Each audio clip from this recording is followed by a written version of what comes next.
Hello everyone, I'm Penrose776 and today we are inside my refrigerator. You may think I'm telling some kind of joke here. Obviously is not a joke. There is a heat wave here. It is very hot. I have to put my laptop in the fridge to stop it from overheating. This is real. So if you notice anything weird going on, that is because we're in the fridge. Got it? Anyway, new banner out. Let's take a look. Alright, let's get going. New heroes banner. First things first. Oh, we're getting straight into it. Two things I noticed here. One, Ascended Hero. Two, that's Miller's Trial. So that's Celica, blah blah blah. Celica, that's her name. Colorless Tome Infantry. I'm loving the muted palette here. And, well, let's see what she has. So Shadows of Valentia banner, I'm guessing. Ascendant Celica.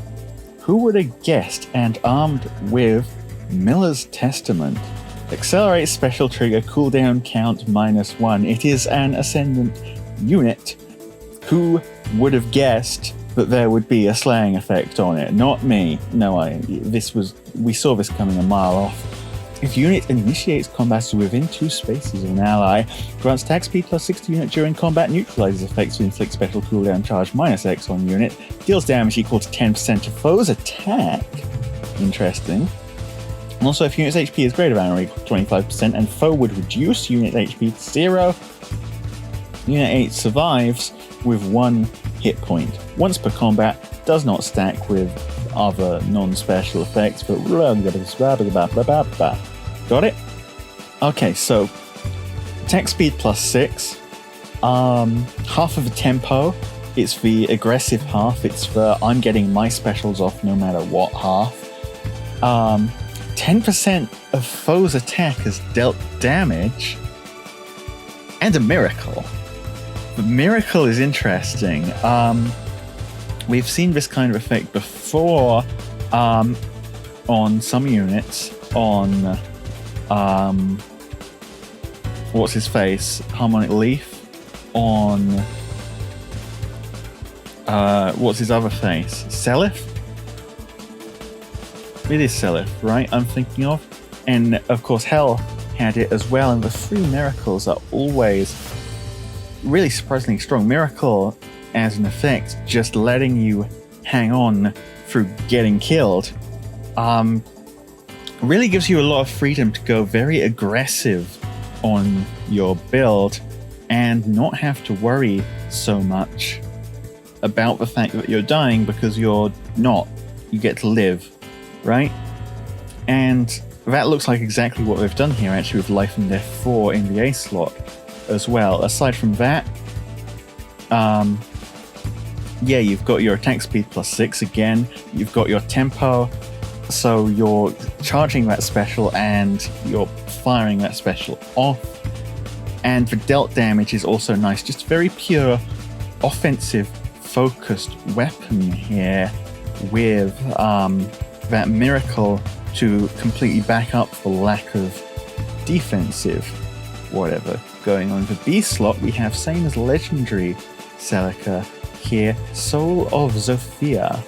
Neutralizes effects that guarantee foes follow-up attacks or prevent units' follow-up attacks during combat, and if unit's HP is less than or equal to 75% when it initiates combat, unit can make a follow-up attack before foe can counterattack. It is null follow-up and desperation glued together. And actually, I see what's going on here, because then you've got your miracle effect. She goes into combat, she almost gets killed, she survives on 1 hit point, and now she's in desperation range. All adds together with that tempo effect as well, with null follow-up. So long as you're outspeeding, you're always doubling, you're always getting 1 cooldown count on your first attack with the slaying means that you can always, I said it 3 times just for effect, proc a 2 cooldown special like Moonbow, for instance. If you give her some form of special acceleration, maybe like a blade skill or something like that, you can guaranteed proc a 3 cooldown special, no matter what, so long as that acceleration is active. And that's really good. And then, wait a second. Infantry null follow 3. At start of turn grants null follow-up to infantry allies within 2 spaces of unit. Excuse me? Okay, so you may be thinking immediately, oh, that's a Legendary Byleth thing, right? Except this is, it's similar to Legendary Byleth in some respects, different in others because, well, one, it's limited to infantry allies only, but on the flip side, what it is not limited by is the active drive requirement the whole turn. This is start of turn applying a status, which means it is much stronger for mobile aggressive team comps. You can apply null follow-up to a unit, they can run off, go do something down the other end of the map, and they've still got the status with them. Right, so this is immediately infantry Gale Force back on the menu. Well, it never really left the menu, but it's back on the menu because now this is giving you basically a confirmed wave that's not Fallen, not Lilina, the other one, Lilith, that's her name. It's not Fallen Lilith, but it's giving you that null follow-up status. Infantry units also able to run tempo. Those are the 2 effects you need to be able to do Gale Force, right? Stick them both together, you can Gale Force, buddy. You can Gale Force for free. This seems like a really strong unit. Not to mention, of course, Ascendant as well. Not sure why it's Ascendant Celica. I guess she's popular. That's going for her. But sure, Ascendant Celica, why not? And so she's getting that Ascendant Floret, and she's getting an extra boon always as well. Your boons on her probably going to be attack and speed, right? Right? If you're picking a different stat, it's because you're doing something really weird, but it's attack and speed. All in all, a really strong aggressive unit.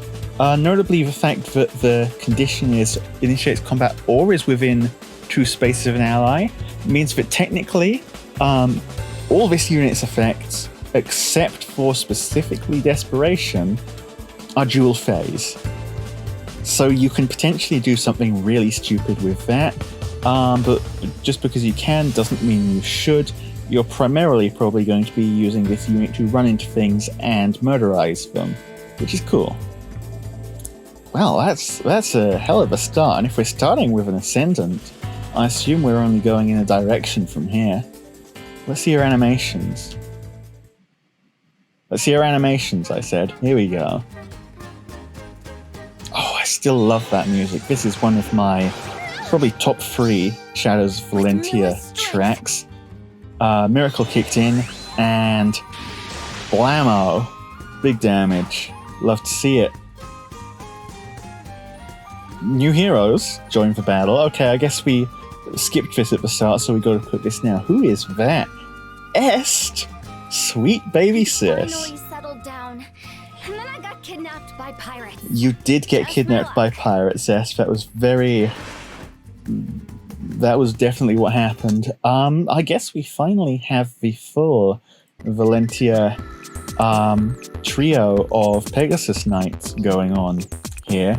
Catria, Est, Pala, Est might be insane, but Pala kind of winning that deal so far. Est is, of course, a Pegasus Knight, armed with a lance. The Tri-Edge lance, in fact. Enables Canto, Rem +1, grants attack +3. If unit initiates combat or is within 2 spaces of an ally, grants attack speed, def res plus 5 to unit, deals damage equal to 20% of unit's res, and reduces damage from foe's first attack by 40% during combat. Those are good effects. That's really short.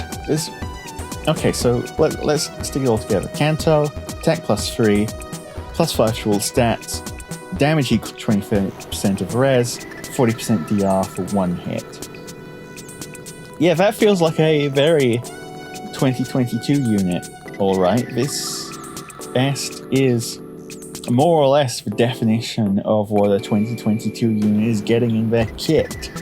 The only real effect here that's kind of not been on every other unit in 2022 to some extent, I put an extra 20 in there because, don't ask, it's hot, is 20% of units res. Everyone else already has Kanto and plus 5 to all stats and some amount of damage reduction from foe's first attack, but 20% of units res as true damage is notable. And looking at this unit's kit, I'm just guessing, Pegasus Knight archetype with massive res. Iceberg makes sense. Attack res push makes sense. And in the B slot, something new, Flow Feather 3. If you initiate combat, neutralizes effects that prevent units' full-up attacks during combat. There's a flow skill, and also if unit speed is greater than or equal to foe's speed minus 10, it deals damage during combat equal to 70% of difference between res stats, and reduces damage from foe's attacks by 70% of that difference, excluding area effect specials, max 7.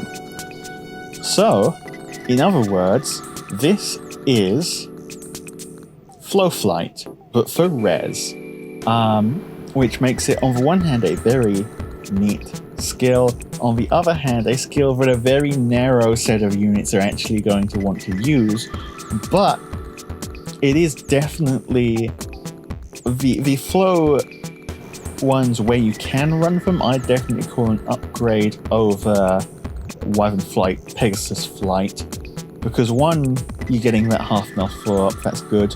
2, instead of getting a stat swing, you're getting true damage, which is, well, mostly the same as real damage, but also you're getting flat damage reduction. Flat damage reduction is legitimately possibly the best thing you can have in this game. All in all, Est seems very decent, but just like a normal unit. There's nothing insane going on with this unit. This unit isn't like Spring Maria, who had like similar things going on, but just to an insane degree. This is not Spring Maria. This is Valentinian Est, and she is just solidly alright. Well, hey, if you're an Est lover, I'm sure you can make something out of this. Let's see some animations.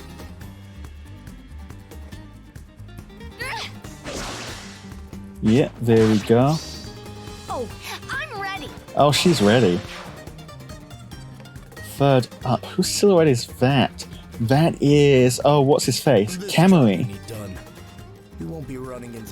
Kamui. Actually, come to think of it, I know someone who really likes this guy. So, hope they're having fun today. Especially since he's a 4-star, so he'll be just in the pool to get whenever. Isn't that nice? I assume he's a 4-star. Anyway, he looks like a 4-star. I mean, look at these skills. Right up front, Blaze, a new inheritable sword, because he's a sword infantry, Kamui, as you might have guessed from the fact that that's what he is. At start of combat, foe's HP is greater than or equal to 75%, grants attack speed plus 5 to unit, and neutralizes unit's penalties to attack speed during combat. Yeah, that's an inheritable weapon effect. Plus 5 to 2 stats is standard for inheritable weapon effects, and then the bonus effect of neutralizing 2 penalties. That is entirely what I would have expected from an inheritable weapon.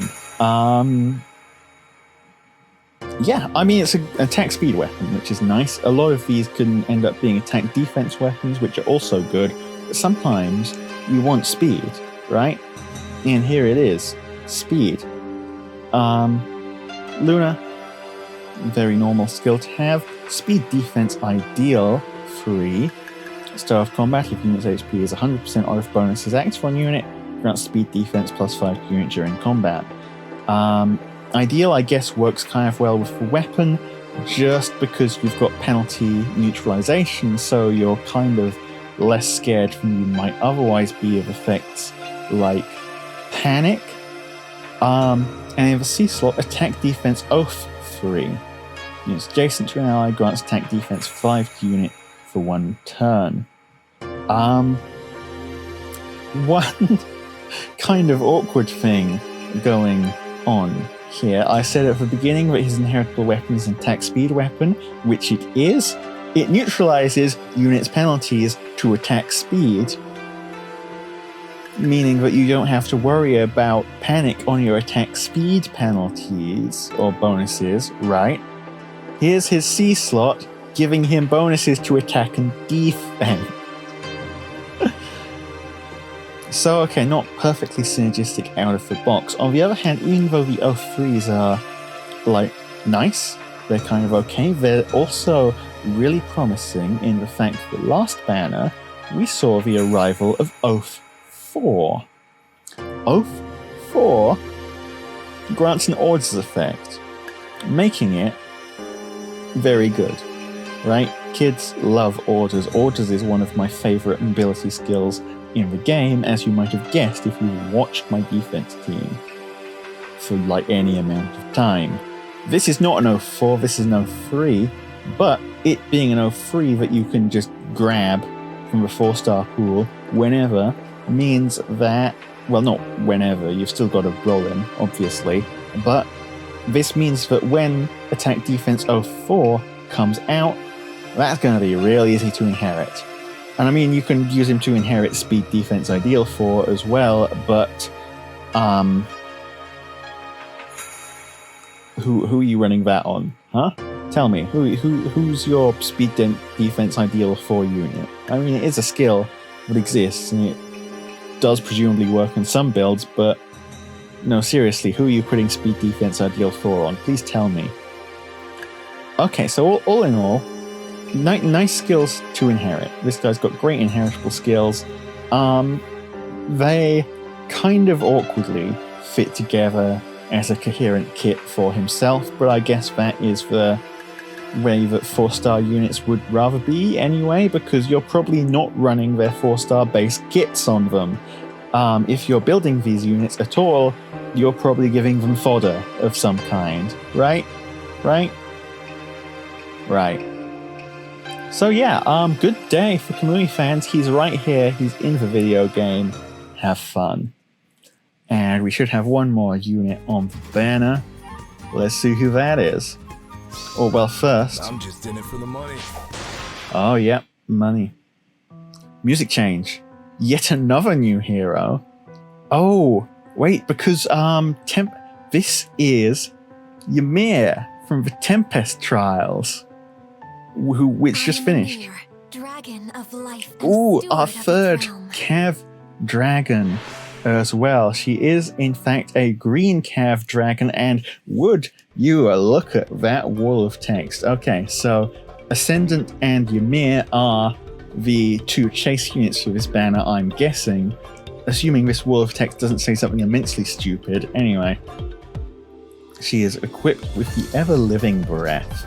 Grants attack +3 if a rally skill or movement assist skill like reposition, shove, pivot, etc. is used by a unit or target's unit.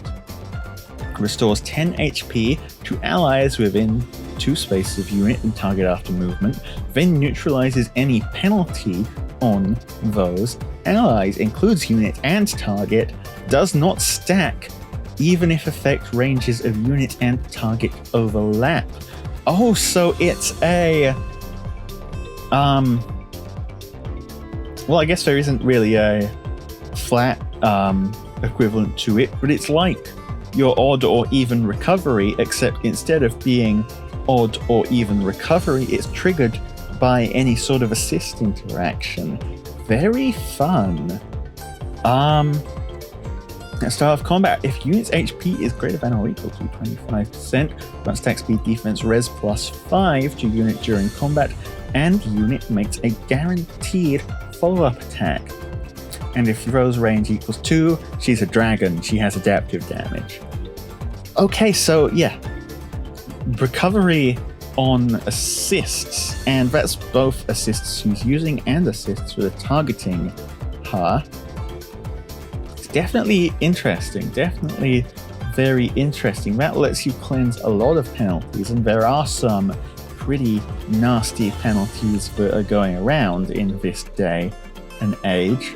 Although the timing on it kind of places it a little behind actual recovery skills in a certain sense. Obviously, what it has over recovery skills is that this can be activated on any turn.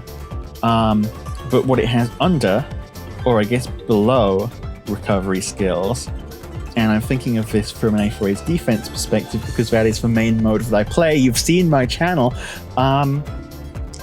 Is that this actually requires an assist to go off, to trigger, so she's still vulnerable to certain ARD effects. Most notably, isolation can completely stop this from going off.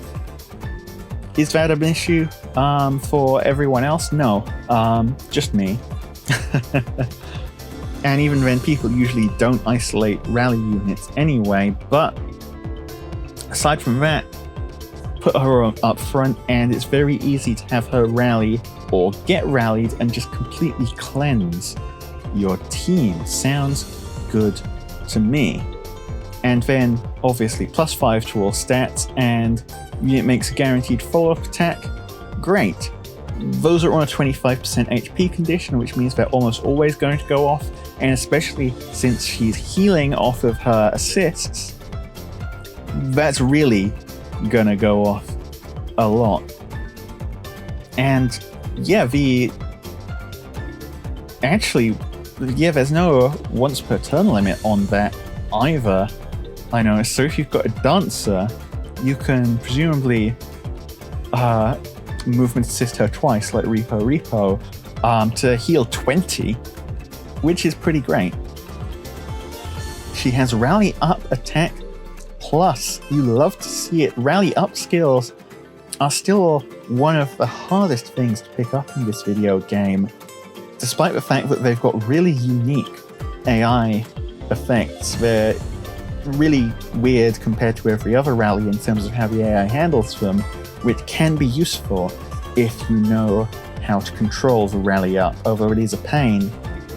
But again, that's normally cancelled out by how difficult it is to get rally up skills, and how most of them also are on units you don't really want to necessarily follow off their rally up. Attack, res, unity. So I'm guessing this is going to be a pretty high attack and res unit. Sure, great. Unity skills. Admittedly, running a unity on this unit is a little odd. It is a little odd because unity converts attack, res, penalties into, well, it flips them into bonuses, but if she's rallying, if she is getting rallied, her PRF effect is cleansing those penalties, those bonuses, those penalties from her anyway. So attack res unity most of the time is actually just going to be attack res +5. Maybe not the best A slot on her, interestingly enough. B slot, attack res near trace free, which is new, apparently. Apparently, attack res near trace is not a combo that we've had before, which, I mean, actually, that makes sense. It makes sense because having a res-based near trace is something that you would only want on a dragon. And the number of dragons that have come out in classes that can use trace since trace skills were introduced is very low. So this is more or less the first opportunity devs actually had to print this skill. So sure, yeah, this is new. Well, hey, you can run this on your niffles and maybe your muspels as well if you really feel like that, although I feel like they've got pretty good B slots already, if I remember correctly. And in the C slot, ever-living domain. She is, after all, goddess of life, the dragon of life. If units within 2 spaces of any allies grants defense res +4, and the following effect to units and those allies during combat. If unit's HP is greater than or equal to 75%, and foe would reduce unit's HP to 0. Unit survives with 1 hit point. It is Drive Miracle? Drive Miracle. Okay, my analysis of this unit has immediately flipping changed. This unit is insane. This unit is, frankly, cracked. How should I put it? You know how I say a lot that pre-charge lethality plus 10 Yuri is an almost unstoppable force because none of your stats actually do anything to him. He completely cuts through your defense and your damage reduction, so you're just tanking him with your HP, and he's got a lot of attacks, so you probably don't have enough HP. I've said that before, and it still pretty much holds true to this day, because there's nothing much you can do to stop him. You know what can stop him? Miracle. That's right, Miracle.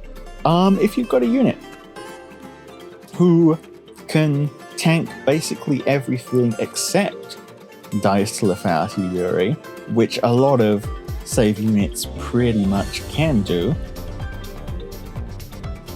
and assuming they can either deny Yuri his follow-up, or on the flip side just kill him on a counterattack before he gets his follow-up, because they're living that on 1 HP, you've got the answer to Yuri right here, I guess. I was not expecting that. I was about to say this is insanely busted. Luckily, it has that specific HP condition. If unit's HP is greater than or equal to 75%, so you can't do the hell miracle loop of just running Mystic Boost or something similar, healing back up after every combat, and surviving ridiculous things from that. In addition, this won't protect your save balls from getting chipped down across the course of multiple combats. If they're getting hit at below 75% HP, they can still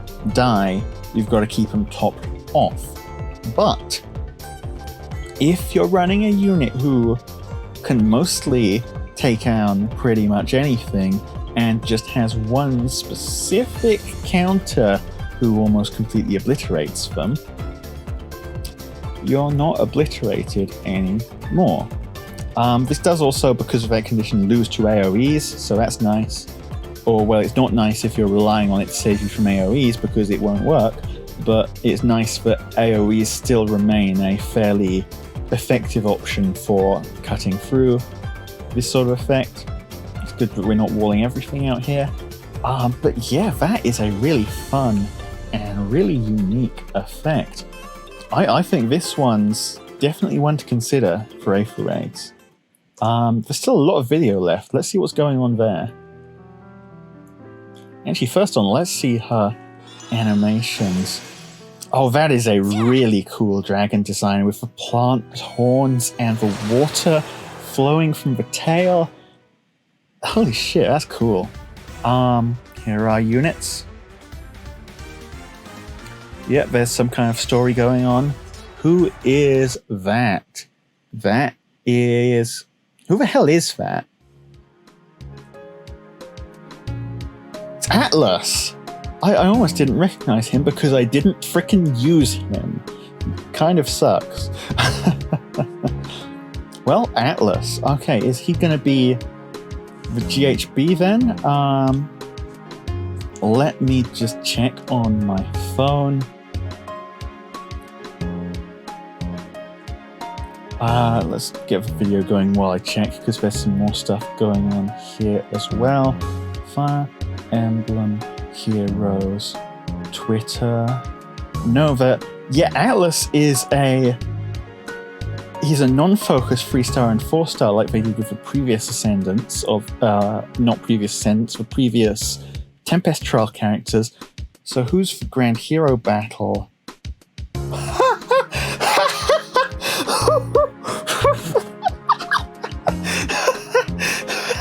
You're not gonna believe this!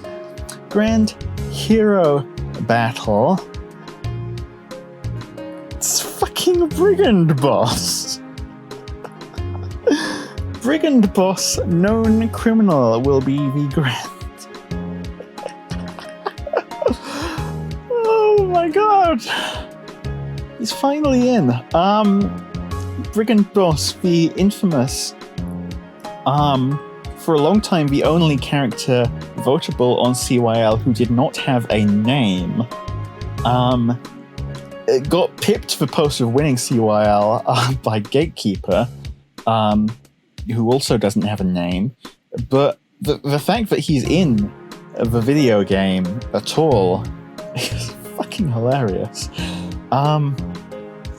So yeah, that'll be funny. I wonder what the hell they're going to do with him. And I guess now I'm holding out hope for my personal favourite tutorial boss, good old Bat of a Beast. Love that guy. Brigand Boss. God, can you imagine if Brigand Boss gets a PRF? Can he... if Brigand Boss has a PRF, I'm fucking building him. I'm saying that now. That's going to happen. If Brigand Boss gets a PRF and friggin' Travant doesn't, then I'm also laughing my head off, because... Well, in any case, very silly things going on with the Grand Hero Battle. Ascendant Celica and Ymir both look like really strong units. Ascendant Celica kind of falls into a more general offensive infantry ranged unit role, but seems really good at it, and her infantry support skill is insane for Gale Force teams. If you're a real infantry Gale Force enjoyer, pick it up. And then Ymir offers something really unique for more defensive teams and your safe balls and the like. Although I guess she can also help by providing miracle support to units on offense in like a similar way to how Celica herself uses it, as just a form of one-shot protection. That being said, the other units on the banner are cool, but just kind of okay. I might roll for this one. I'm going to wait and see what the Mythic looks like, because there is, again, a very large chance that Anima Mythic is going to be, and I'm hoping it's an Anima Mythic, because if it's not, I'm going to cry. They're going to be big.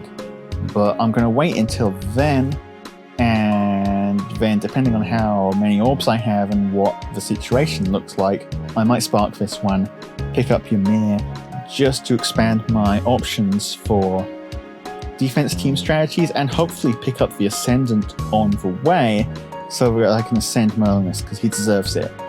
Let me know who you're rolling for. If you're rolling, if you're not rolling, what you think of the banner, what you don't think about the banner, what you haven't even stopped to consider about the banner. I'll see you all next time. I've been Penrost. You can subscribe if you want. There's a button that does that. I did that in the wrong order. Goodbye. Finally, I can get out of my fridge.